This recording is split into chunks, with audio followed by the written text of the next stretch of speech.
जय हिंद साथियों, ये वीडियो उन सभी के लिए है जिन्हें जूनियर शिक्षक भर्ती परीक्षा में विषय के चयन को लेकर समस्या हो रही है कि साइंस विज्ञान कैसे ले, सामाजिक विज्ञान कौन ले, भाषा में हिंदी अंग्रेजी संस्कृत कैसे ले। मतलब उनके विषयों को लेकर जो समस्या थी उसको लेकर हम आपके बीच जो गवर्नमेंट का जियो था उसे आपके बीच लेकर आए, क्योंकि तमाम लोगों की समस्या थी, पढ़ाई में उनके लगातार दिक्कतें आ रही थी, परीक्षा आपके सर पर था। इन सभी की समस्याओं का जो जवाब है आपको यहाँ पर मिल जाएगा। तो आप सभी साथी जितने लोग इस वीडियो को देख रहे हैं लास्ट तक बने रहिएगा। देखिए, ये जियो जारी हुआ था कहाँ पे, ये आरवी सिंह विशेष सचिव जी के द्वारा जारी हुआ था। किसके लिए? परीक्षा नियामक प्राधिकारी को। यहाँ पर बेसिक शिक्षा अनुभाग भाग 3 के बारे में ये 10 फरवरी 2021 का ये जियो है, जहाँ पर अशासकीय सहायता प्राप्त जूनियर हाई स्कूल में प्रधानाध्यापक एवं सहायक अध्यापक के रिक्त पदों में भर्ती आयोजित किए जाने के संबंध में था। और यहाँ पर उसकी जो पत्रावली जो था यहाँ पर उसके बारे में जिक्र किया गया है। आइए यहाँ पे ध्यान से देखते हैं यहाँ पर किन किन तथ्यों को हमें पढ़ना है, किन किन तथ्यों पर हमें फोकस करना है। यहाँ पर यह है कि जूनियर हाई स्कूल के प्रधानाध्यापक सहायक अध्यापक रिक्त पदों पर चयन हेतु भर्ती परीक्षा आयोजित कराने के संबंध में कतिपय बिंदुओं पर मार्गदर्शन माना गया है, जिस क्रम में सीधी भर्ती परीक्षा आयोजित कराने के जाने की कार्यवाही के संबंध बिंदुवार निम्नवत है। आइए देखते हैं कौन कौन बिंदु है। पहला बिंदु संख्या 1 बहुत ही इंपॉर्टेंट है। यहाँ पर ध्यान से आप लोग देखिएगा, जितने लोग इस वीडियो को लाइव देख रहे हैं, और हो सके तो अपने सभी साथी मित्रों को शेयर करिएगा। देखिए, इस संबंध में अवगत कराना एक उत्तर प्रदेश मान्यता प्राप्त बेसिक स्कूल जिसे जूनियर हाई स्कूल अध्यापकों की भर्ती सेवा की शर्तें नियमावली 1978 के नियम 4 में मान्यता प्राप्त जूनियर हाई स्कूल में सहायक अध्यापक के पद पर भर्ती हेतु न्यूनतम अर्हता का उल्लेख है, जिसमें सहायक अध्यापक के पद पर भर्ती हेतु न्यूनतम शैक्षिक अर्हता जो है स्नातक निर्धारित किया गया है। मतलब ग्रेजुएशन, चाहे आप बीएससी हैं, चाहे आप बीकॉम हैं, चाहे आप बीए हैं, चाहे आप बीटेक हैं, या उसके समकक्ष जो भी आपकी डिग्री है, चाहे बीबीए हैं, बीसी हैं, माने उसके जो समकक्ष डिग्री है स्नातक, वही आपका है न्यूनतम डिग्री, न्यूनतम शैक्षिक अर्हता। अतः सहायक अध्यापक पद पर भर्ती हेतु परीक्षा का स्तर स्नातक रखा जाएगा। माने जो भर्ती का स्तर है वो स्नातक रखा जाएगा। माने यहाँ पर ये चीज़ें आपके क्लियर हो गई कि आप जो स्नातक है किसी भी विषय से है वो इस भर्ती प्रक्रिया में शामिल आवेदन तो कर चुके हैं, अब परीक्षा की तैयारी कर रहे हैं। आगे देखते हैं बिंदु 2, दूसरे पर फोकस करते हैं। आइए देखते हैं बिंदु 2 क्या है। सभी लोग ध्यान से एकदम देखिएगा, वीडियो को शेयर करिएगा। इसकी जो जियो है आपको टेलीग्राम पर मिलेगा, टेलीग्राम पर आपको सर्च करना है दुर्गेश सर, बिना स्पेस के भी हम बता दे रहे हैं। बिंदु संख्या 2, अवगत कराना है कि निःशुल्क एवं अनिवार्य बाल शिक्षा का अधिकार अधिनियम 2009 में जूनियर हाई स्कूल हेतु मान्य एवं मानकों के अनुसार जूनियर हाई स्कूल में भाषा, विज्ञान, गणित एवं सामाजिक विषय के अध्यापकों की उपलब्धता सुनिश्चित कराए जाने का उल्लेख है। अतः सहायता प्राप्त जूनियर हाई स्कूल में सहायक अध्यापक पद पर चयन के लिए भाषा, विज्ञान, गणित एवं सामाजिक विज्ञान विषय हेतु परीक्षा आयोजित कराई जाएगी। इस हेतु भाषा, विज्ञान, गणित, सामाजिक विज्ञान विषय हेतु स्नातक स्तरीय पाठ्यक्रम के आधार पर स्नातक स्तरीय परीक्षा आयोजित कराई जाएगी। माने उसके जो पाठ्यक्रम है आपका, उस पाठ्यक्रम के आधार पर यह परीक्षा आयोजित की जाएगी। जो आपका जैसे कुछ लोग बीएससी हैं, बीए हैं, तो यहाँ पर सामान्य ज्ञान का प्रथम प्रश्न पत्र सभी अभ्यर्थियों के लिए अनिवार्य होगा। मतलब 50 नंबर का जो प्रश्न होगा सामान्य ज्ञान का, वो सभी अभ्यर्थियों के लिए अनिवार्य है। माने एक बात साफ है कि जो 50 प्रश्न है ये सभी अभ्यर्थियों के लिए अनिवार्य है। अब आगे चलते हैं, उसके बाद ध्यान से देखिएगा, उसके बाद की जो कड़ी आपको समझनी है, भाषा, सामान्य अध्ययन, विज्ञान एवं गणित किसी एक खंड को अभ्यर्थी चयन करना है। माने इसमें से 100 नंबर के पेपर बनने हैं और इसमें से किसी एक का चयन करना है। प्रथम प्रश्न पत्र 50 प्रश्न सामान्य ज्ञान के होंगे, द्वितीय प्रश्न पत्र में 100 प्रश्न संबंधित विषय से होंगे। मतलब यहाँ पर अभी कहीं भी इस प्रकार का जिक्र नहीं किया गया है इसमें आप किस विषय का चयन कौन करेगा या कौन से विषय का चयन नहीं करना है। लेकिन यह बात यहाँ पे स्पष्ट होता है जियो में कि आप 50 अंक जो होगा वो सामान्य ज्ञान सभी के लिए अनिवार्य होगा, लेकिन जो 100 अंक होंगे वह आपके विषयवार से होंगे। इस प्रकार जो ये पेपर होगा, जो 17 अक्टूबर को जिसकी परीक्षा होनी है, उसके कुल अंक जो होंगे वह 150 अंक होंगे। कितने होंगे? 150 अंक होंगे। यहाँ तक मुझे लगता है आप सभी को पूरी तरह से चीज़ें स्पष्ट हो चुकी हैं। आगे आते हैं, अन्य बिंदु पर हम बात करते हैं। इसका जो बिंदु 3 है, आइए बिंदु 3 पर हम लोग बात कर लेते हैं ताकि बहुत सारी चीज़ें हमारी यहाँ पर कॉन्सेप्ट क्लियर हो जाएंगे। दूसरी बात, अगर आप लोग इस जियो को चाहिए तो जियो के लिए आप टेलीग्राम डाउनलोड करिएगा, या डिस्क्रिप्शन में इसकी लिंक है, वहाँ पर इसे क्लिक कर इस जियो को डाउनलोड कर सकते हैं। साथ ही सभी नोट्स आपको उपलब्ध हैं। और जी हाँ, पूरा ध्यान से देखिएगा, दुर्गेश सर सर्च करके ई लर्निंग विद दुर्गेश है या ई लर्निंग विद दुर्गेश का एप्लीकेशन डाउनलोड करेंगे, वहाँ पे जूनियर शिक्षक भर्ती का एक फोल्डर बना होगा, वहाँ पर भी आप जियो डाउनलोड कर सकते हैं। दूसरा, ऑनलाइन क्लास नोट संबंध अगर कोई जानकारी चाहिए, इस नंबर पर आप व्हाट्सएप करके जानकारी ले सकते हैं।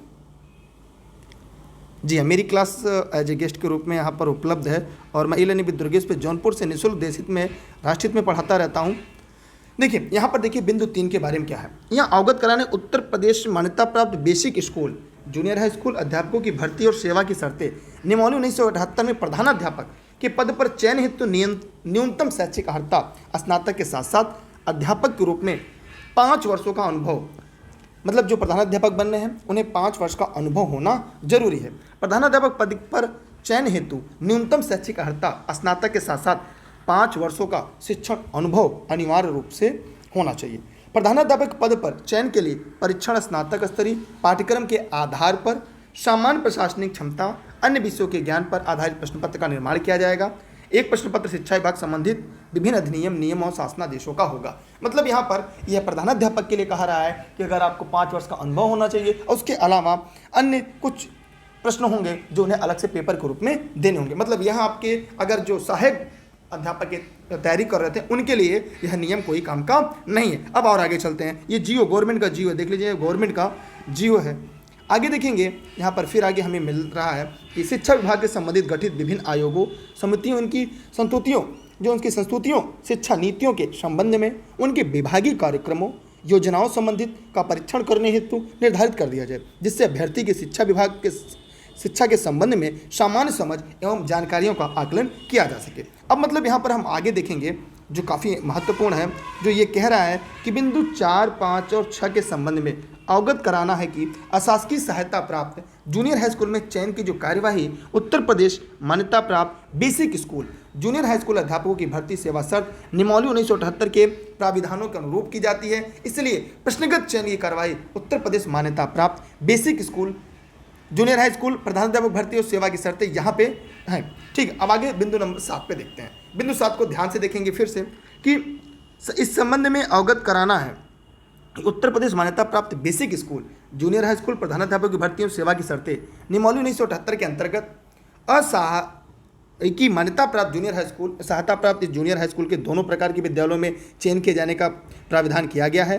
प्रश्नगत भर्ती परीक्षा के आधार पर सहायता प्राप्त हाई स्कूल में सहायक अध्यापक के चयन करना है, जो कि निदेशालय स्तर से किया जाएगा। अतः जिला बेसिक शिक्षा अधिकारी के स्तर अनुमति दिए जाने का औचित्य नहीं है। मतलब ऐसा नहीं कि बीएसए के स्तर से औचित्य देना, ऐसा नहीं है। यह जो भर्ती प्रक्रिया होगी ये निदेशालय स्तर से किया जाएगा। अशासकीय मान्यता प्राप्त जूनियर हाई स्कूल में यदि सहायक अध्यापक या प्रधानाध्यापक पद पर चयन किया जाना होगा की स्थिति में चयन हेतु विज्ञापन की अनुमति जिला बेसिक शिक्षा अधिकारी के स्तर से दिया जाए। उसके बाद अगर कोई होगा तो बेसिक शिक्षा अधिकारी के स्तर से दिया जाएगा। अब हम और आगे आते हैं। यहाँ पर आगे आने के बाद देखा हम लोगों ने कि बिंदु 8 संख्या 8 के संबंध में अवगत कराना है कि भर्ती परीक्षा का आयोजन प्राथमिकता के आधार पर करा लिया जाए, तत्पश्चात टीटी परीक्षा 2020 का आयोजन किया जाए। मैंने पहले भर्ती करा लीजिए, उसके बाद टीटी जरूरत पड़ती है तो कराया जाएगा। मतलब यहाँ पर अभी एक इसकी जियो और है, वहाँ पर मैं इसके और अच्छे से मेंशन कर दूंगा। मतलब यहाँ पर एक बात और स्पष्ट है कि जो अब टीटी की परीक्षा है वह परीक्षा आप जो उत्तीर्ण है वही इसमें आवेदन किए थे वही परीक्षा भी दे पाएंगे। आइए एक बात यहाँ पे और स्पष्ट है, जो बात थोड़ी सी बीच में ही रह गई, उस बात को भी हम अच्छे से देख लेते हैं। जैसे हमें विषय की चयन करने की बात है, हम इस बात को थोड़ा सा मैं दोबारा खींच के बताना चाहूँगा। यहाँ पर 50 नंबर जो ये प्रश्न होने हैं ये 150 अंक के होने हैं। ये 2 में होंगे, पहले ये 50 प्रश्न होंगे, ये सभी के लिए अनिवार्य होंगे। लेकिन दूसरा सेक्शन है जो 100 अंक का है, ये 3 भागों में डिवाइड है। 3 भागों में यह डिवाइड है। पहला है भाषा, फिर दूसरा है सामाजिक अध्ययन और तीसरा है गणित व विज्ञान। इनमें भी भाषा में 3 हैं, हिंदी है, अंग्रेजी है और संस्कृत है। ये 3 भाषा हैं, इनमें से किसी एक का चयन करना है। अब ये प्रश्न हो रहा है कि जो जियो है उसमें इस बात तक कहीं जिक्र नहीं किया गया है कि आप इनमें से किस विषय का चयन करते हैं। लेकिन प्रायः ये होता है कि जो आपका स्नातक है उसी के आधार पर आप विषयों का चयन करेंगे और देने के बाद इस भर्ती परीक्षा में देंगे। इसके पहले भी मैंने कई सारी वीडियो बनाई थी जहाँ पर कहीं पे अलग अलग जिक्र हुआ था कि आप अपने हिसाब से, मैंने बार बार कहा था कि इसमें आपको पूरी तरह से छूट है कि अपने इच्छानुसार आप विषय का चयन कर सकते हैं, अपने इच्छानुसार आप इनमें पेपर भी दे सकते हैं। लेकिन एक बार अगर हो सके तो जो आपका स्नातक स्तर है उसके आधार पर विषय का चयन करेंगे तो यहाँ पे काफ़ी महत्वपूर्ण चीज़ आपके सामने आएगी। वैसे जियो में इस बात तक कहीं भी जिक्र नहीं किया गया है, लेकिन स्नातक स्तर पर जैसे अगर आपने हिंदी पढ़ा तो हिंदी भी ले सकते हैं, और अगर BA से हैं तो सामाजिक विज्ञान अपने आप ले सकते हैं, या उसमें अगर किसी भी वर्ष में आपने हिंदी, अंग्रेजी या संस्कृत पढ़ा तो उसमें किसी एक विषय का चयन कर सकते हैं। या फिर अगर आप सामाजिक अध्ययन है, ग्रेजुएशन में हैं, फिर गणित विज्ञान जैसे BTech हैं, BSc हैं, तो ये इसके अंतर्गत आता है। जैसे BCom है, BA है, ये आर्ट सेक्शन के अंतर्गत आता है। तो इस तरह से आप अपने चाहे स्नातक स्तर पर चाहे किसी एक विषय का भी चयन कर सकते हैं, यह आपके विवेकाधिकार पर है। लेकिन प्रायः ये होता है कि जो स्नातक होते हैं उससे आधार पर। दूसरा, अगर आपने TET की जो परीक्षा थी, जो आपकी TET की परीक्षा थी, वो भी जिस स्तर में पास होंगे, प्राय आपने BTC किया होगा तो आप वहाँ पे एक सेक्शन आया होगा कि सामाजिक से ज्ञान वर्ग से, तो जिस वर्ग से होंगे उसी वर्ग से आपने टेट या सीटेट पास किया होगा, उसी से आप यहाँ आवेदन किए होंगे। तो कहीं ना कहीं ये भी विषय चुनाव चयन करने में आपकी काफ़ी महत्वपूर्ण होगी। वैसे जिस पर आपकी पकड़ ज़्यादा मजबूत हो, ये मेरा व्यक्तिगत मानना है, उससे आप दीजिएगा। लेकिन आप भली भांति को एक बार जियो पढ़ लीजिएगा कि परीक्षा के चंद दिन बचे हैं। यह न हो दुर्गेश सर ने ऐसे कहा था, फला सर ने ऐसे कहा था, डेगोन्ना सर ऐसे कहा था। एक बार जियो को पूरी तरह से आप स्पष्ट रूप से पढ़ लीजिएगा, सारी सवालों के जवाब मिल जाएंगे। यह जियो आपको टेलीग्राम पर भी मिल जाएगा। मेरे टेलीग्राम पर आपको सर्च करना है दुर्गेश सर, बिना स्पेस दिए ई-लर्निंग विद दुर्गेश आएगा, उसे ज्वाइन कर लेंगे।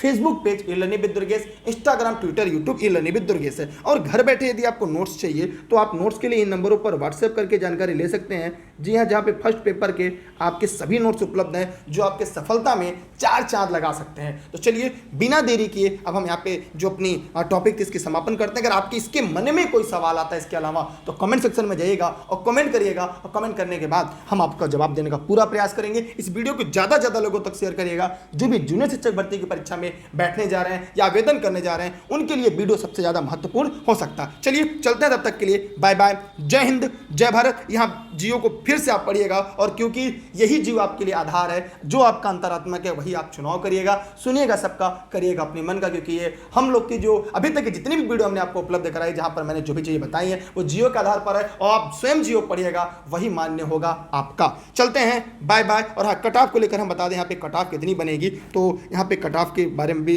काफ़ी लोगों के मैसेज पड़े हुए थे। देखिए यहाँ पे परसेंट की बात करें तो 60% और 65% अंक होंगे। अगर अंक की बात करें तो 90 अंक और 97 अंक, यही अंक आप लोग को अर्जित करने हैं।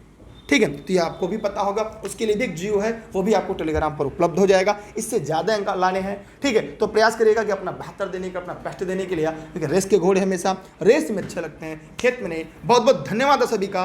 जय हिंद, जय भारत। सभी नोट्स उपलब्ध हैं। डेली क्लासेज जो है पेपर फर्स्ट की रात 9:30 बजे चलती है, आप सभी लोग उस पर जुड़कर पढ़ सकते हैं। और करंट की नोट्स भी उपलब्ध है ई-लर्निंग विद दुर्गेश के एप्लीकेशन पर, और बाकी मैराथन क्लासेस भी चल रही हैं आपके लिए। चलते हैं, बाय बाय, जय हिंद, जय भारत, बाय बाय।